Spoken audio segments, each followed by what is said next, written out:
Xi Jinping, the current leader in China, speaks of 100 years of humiliation, roughly 1850 to 1950, 100 years during which China felt itself to be, then and now, humiliated, as Western countries, particularly, took over bits and pieces of China, fighting wars, taking over whole cities, and plunging the society into levels of poverty much greater than what they had seen before.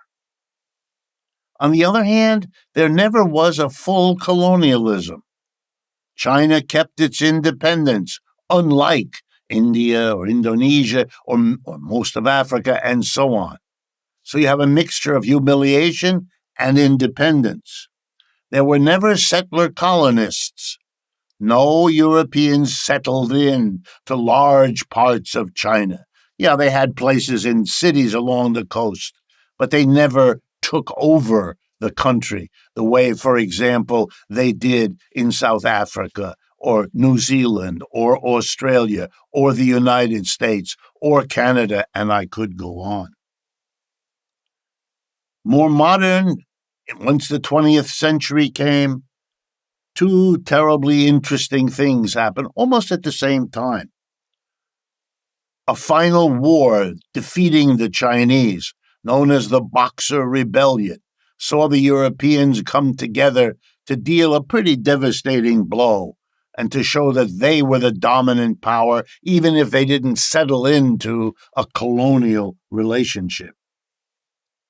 And not so surprisingly, very few years after the Soviet Revolution in Russia, in 1917, a few years after that, Chinese do a revolution too. Chinese communists, inspired in part by the Russian Revolution, begin the Long March, begin the movement led by Mao that would eventually, in 1949, lead to the victory of the Communist Party and its army over the friendly to the West army of Chiang Kai-shek, the little bit of capitalism that had been implanted in China after the Boxer Revolution by the Western powers, who apparently hoped over the long run to develop a more complacent, subordinated capitalism in China.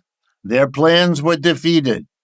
A civil war brought the communists to victory in 1949. They were in alliance with the Soviet Union from 1949 to around 1960. Then the Soviet Union and China split with bitter, difficult, even occasionally military conflict between them. The Chinese then undertook a development of their own, different from the Soviets in Russia. Yes, socialism has many forms, and for the last 60 years, China has gone its own way to produce its own distinctive version of socialism or communism, depending on which word you think fits better. And it's in these last 60 years, and particularly in the last 40 or so, that the achievements with which I began today's program were made. It became a powerful country. It became a socialism with Chinese characteristics.